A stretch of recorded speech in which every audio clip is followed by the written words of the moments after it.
Prim Ministru insensittiv, Prim Ministru li quddiem l-eżitu tal-inkjesta maġisterjali intern oħra li sabet il-Gvern ħati ta' negliġenza l-ħadd filgħodu għażel li jinjora għal kollox. Dan kif tul il-jum tas-Sibt kien imħabbar li ġiet konkluża l-inkjesta maġisterjali brabta mal-mewt ta' Mirabel Falzon, inkjesta imexxija mill-Maġistrat Antwana Ġusbonniċ li konkludieti li minkejja l-fatt li saru għatt ta' rapporti mill-Kunsilju Lokali, NGOs u ċittadini privati, dawn ir-rapporti ntilfu fil-burokrazija u l-awtoritajiet tal-Gvern bil-konsegwenza li Mirabel Falzon, tfajla ta' 22 sena, tilfet ħajjita waqt li kienet qiegħda tonfu tilajn. L-inkjesta konkludiet fi kliem sempliċi li b'negliġenza tal-Gvern ma sarx ix-xogħol meħtieġ fuq il-batterija ta' riħama minkejja l-appell informali u formali u eventwalment waqa' il-ġebel illi sfortunatament wassal għal mewt ta' Mirabel Falzon.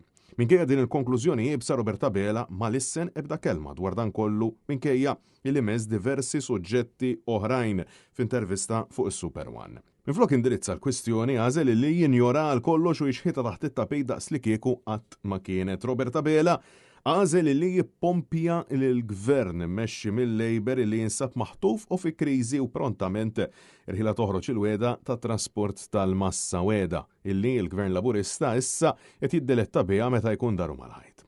Għaliex wara illi nefaq tal-inqas 400,000 euro f'tinet fi Pjazza Tritoni u ilu għal dawn l-aħħar 3 snin iwiet u wara illi l-Ministru tat Trasport għalinna ċaru tonti li ma tistax issir u dinija biss fissazzjoni. Bil-fissazzjoni fuq il-metro naħseb wasal iż-żmien illi. Fissazzjoni ċir faqtu iktar minn 400,000 fuq. Fissazzjoni kull dejjem jekk il-4 xhur Ministru saqsaw li mid darba fuq il-metro. Issa Roberta Bela reġa' qal li l-proġett ma tarx marrieħ u xeħita fuq il-Partit Nazzjonalista. Il-pjana trasport tal-massa ġara minnu tar marrieħ?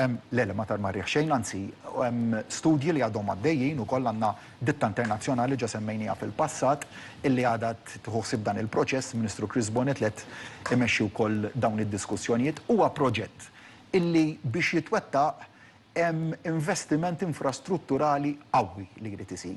Li mhux se jsir f'sena jew sentej jew f'ħamsa, imma tul medda ta' snin. Walek jiena nemmen li fuq din għandu jkun hemm ukoll konverġenza bejn iż-żewġ partiti politiċi. Minkejja illi Bonnet innifsu qalilna illi hija ekonomikament mhux vijabbli. Hija tajba biss jekk ma ġibx il-pajjiż għal kubteħ. B'mod ta' investiment u b'mod ta' ekonomija. X'aħna dejjem ġibna l-ewwel l-interessi tal-ħaddiema li kulħadd ikollu pagi tajbin u li kulħadd jgħix tajjeb dan il-pajjiż. Intant brabta mal-proposti li tresqu l-qudiem fejn tidħol sigurtà fit-toroq, il-Prim Ministru kellu jammetti li fil-prinċipju jaqblu ma dawk imresqa mill-Partit Nazzjonalista ftit tal-jiem qabel dan fil-waqt li ċaħat illi hu qed imexxi gvern reattiv. Nena kif bosta staqsew għalfejn kellhom imutu 19-il persuna fl-ewwel minn xhur tas-sena minkejja l-appelli ta' bosta biex forsi l-Gvern ta' Bela jibda jiċċaqlaq f'dan ir-rigward. Finalment Roberta Bela tkellem dwar ir-riforma tal-ippjanar bla bozzi 143 u 144 li issa ninsabu ġimgħa l bogħod mill-eluq tal-konsultazzjoni pubblika.